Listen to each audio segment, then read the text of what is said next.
What's going on, everybody? Welcome back to Knives at the Round Table. My name is Marco, and today we're going to be talking about the Medford Knife and Tool Theseus. And in my opinion, the Medford Knife and Tool Theseus, it's kind of a weird bird in Medford's lineup. I felt that it was a little bit different, and we'll talk about why. This is a version of the knife that I got from Knife Joy. So let me give you a tour of the knife and then we can start on the review. What we have here is an S35VN blade, which you can tell by the S. The coating makes it a little bit difficult to tell, but it's an S, which means S35VN blade. It's a decent size. It's just over 3.5 inches long. So what we have here is kind of a spear point blade. It's not sharp on this side, but you do have it comes down to a fairly thin swedge here. You have not a hole, but a thumb indentation on this side with Medford's insignia right there. This version of the knife has been PVD coated, and so all of that is PVD coated with what they call their Galaxy finish on the scale on the show side, and it's got flame anodized hardware. And one of the things that caught my eye on this particular knife was the clip. And the clip is kind of unique, right? We are used to a pocket clip that looks like that or a version of that, right? But this one is certainly not that. So I specifically looked. There's a version of the Theseus that has a regular pocket clip, but I specifically looked for one that had this specific pocket clip, the one with the round circle, and we'll talk about that here in a little bit. So it is a titanium frame lock. It is a chunky boy. This one is quite thick, and it's not a flipper, but it has. Well, I don't know if you can call it a flipper. Instead of being a front flipper, it looks like it's a back flipper, but it's a little bit strange. It's not your typical flipper tab that you have. It's kind of nestled up here in the top, and it requires like a very specific motion, and I don't always get it. So, and we'll talk about that when we get the action. This is kind of a unique size, so let me give you some size comparisons here. So that is the Para 2, and that is the Para 3. So as you can see, lengthwise, it's very, very much in the vicinity of the Para 2. Okay, so lengthwise, that's kind of what you're looking at here. Obviously, you have much more blade length because the finger choils on the Paras remove a lot of the blade. But what I think is more important is that it is significantly thicker, as you can tell, than the Para 2. Let me put them so this is just aligning up the back of the scales right here. So it is significantly thicker. This is a very, very thick boy. Now, if we compare them, it's even more ridiculous to compare them against the bug outs, but we'll do it for the sake of completeness. Those are the bug outs. Okay. And what's also important is the blade thickness. Obviously the Theseus is much thicker than the bug out, but you can see the blade is probably 2 or 3 times as thick. It's a very, very thick boy.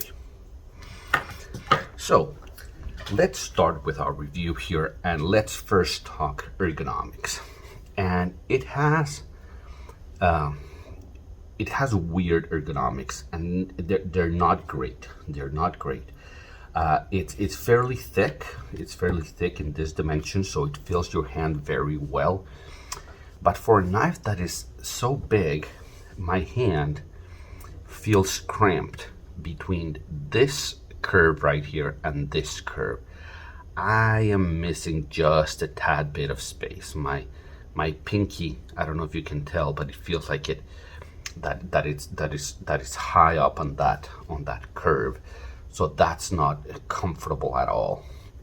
And the edges here are kind of a little bit semi-rounded slash chamfered a little bit, but still the transition between this face and this plane right here, it's fairly abrupt. Okay, they're not contoured in any way, so you feel like you're holding a rectangular bar of titanium in your hand is what it feels like. The ergonomics on the Theseus are not good. I wear large gloves, and the ergonomics are not nice. Like I said, there's just not enough space between between this area and this area for my full 4-finger grip, and you can't. It feels weird to bring your pinky back here, but when you put it up here, it feels clamped. The ergonomics are not great. Okay, the ergonomics are not great on this knife. Now, if we talk about cutting, it's actually one of the better Medfords for cutting that I've ever had.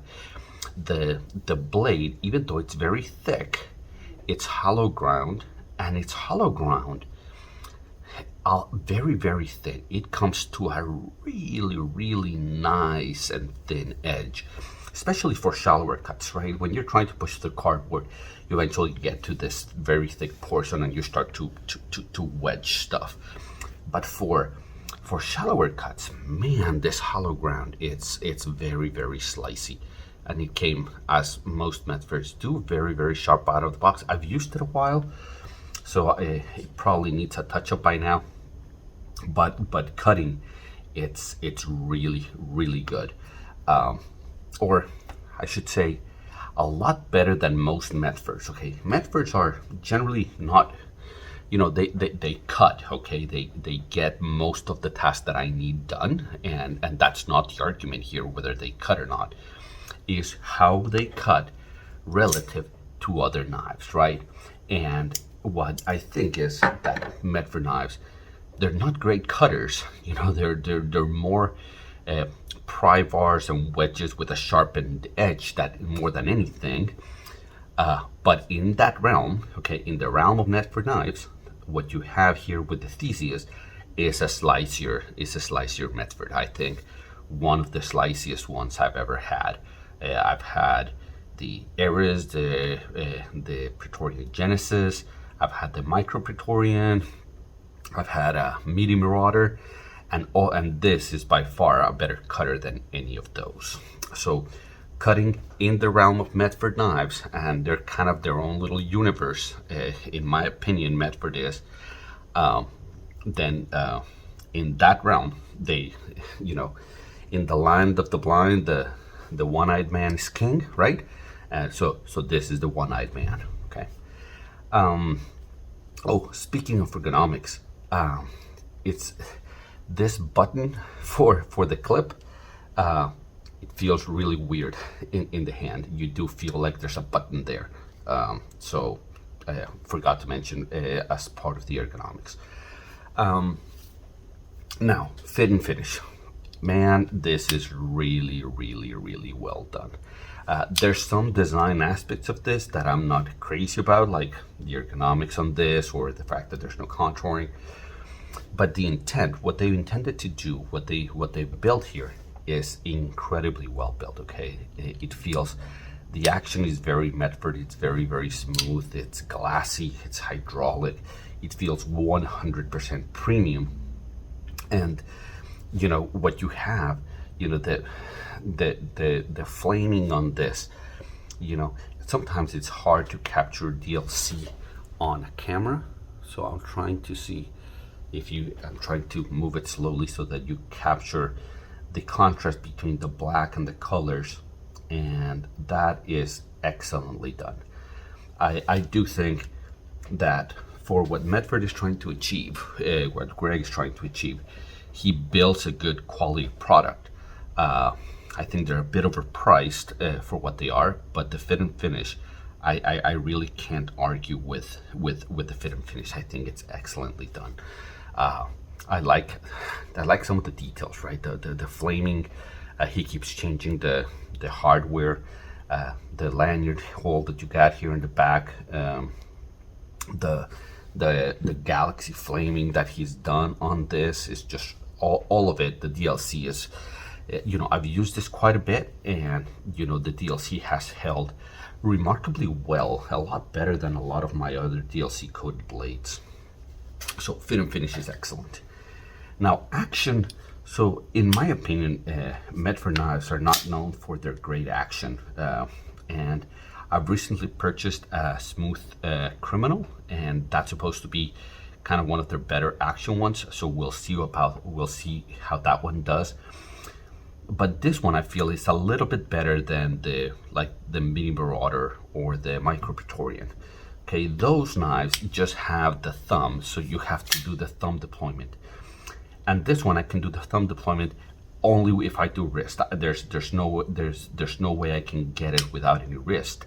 And this flipper thing that it's got back here also works if I give it some wrist. I haven't been able to deploy it without wrist. Like if I try, I always end up there. So either detent's too strong, or the pivot's been tightened too much, or something. But I have to give it some wrist. So the action does feel smooth. It does feel premium, but it's not what you would call a fast fidgety knife, at least not now. And I've actually done quite a bit, and you see I have to really shake it close. So even though I've used it quite a bit, it hasn't broken in. If it's going to, I don't know whether it's going to. So the action does feel smooth. It does feel glassy. It does feel premium, but it's not a fidgety knife by any stretch of the imagination. Medfords are not known for that. We'll see about the Smooth Criminal, but in general, they're not known for that. So finally, let's talk about I want to talk about the pocket clip here for a second. So I saw a video of Greg Medford talking about this knife, and what happened is this was his original design. This was his intent with this, and basically all it does is this is for just hanging in your pocket, okay, hanging off the side of your pocket. It really has no retention. I don't know if you can tell, but it's not even the ramp is not even touching the scale. But this is the distance here between the screws and the end of this is not far enough for it to really flex at all. So you don't get any of this bending in here. You get absolutely no flex. It does not move. So what you get is it's kind of a unique clip where there's no retention whatsoever. Okay, if you do a cartwheel, this is coming out of your pocket because there's really nothing holding it in. But if you're not doing cartwheels, okay, and I'm generally not doing cartwheels or hanging overhead or anything like that, then the weight of the knife, this is just solid slices of titanium. And by the way, they are solid, and it feels really stout in the hand. Okay, if weight of the knife is important to you, then do not by any means get one of these. But because it's heavy and it's always hanging off in your pocket, it's kind of unique, right? Because you have this hanging out of your pocket, and that's kind of attractive, right? I think the Medford logo with the flame anodized, it kind of hanging out of your pocket. I think that's pretty cool. So I like it quite a bit. I know that it should have some retention, and I guess at some point people complained so much that Greg changed it to a regular pocket clip, to a more traditional pocket clip. But man, I really like that. And you can still find some of these floating around. So if you're interested in something like that, go find them, because they're not going to be around forever. Like I said, they've changed them. But look, if retention is important, then don't get it. But if all you need is to have the knife accessible and for you to be able to pull it out, then the pocket clip actually works really well. So, airing of grievances.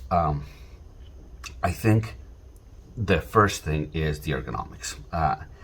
The fact that there's zero contouring on this thick of a knife.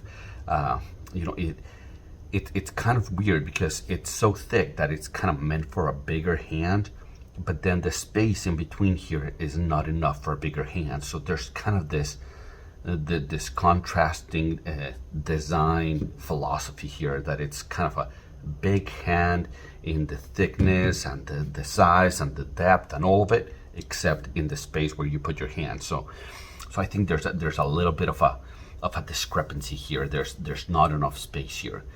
I really don't like proprietary hardware. I feel like most of the knife world either uses Torx, or they give you the tool for whatever they're using. Okay, and Greg Medford doesn't do either. He doesn't use Torx, and you can't get the tool. And not only that, I mean, even if you manage to kind of in your house fabricate something to operate this, what he does is he keeps changing them. His philosophy is that if he keeps changing the pivot, he keeps ahead of the China counterfeits.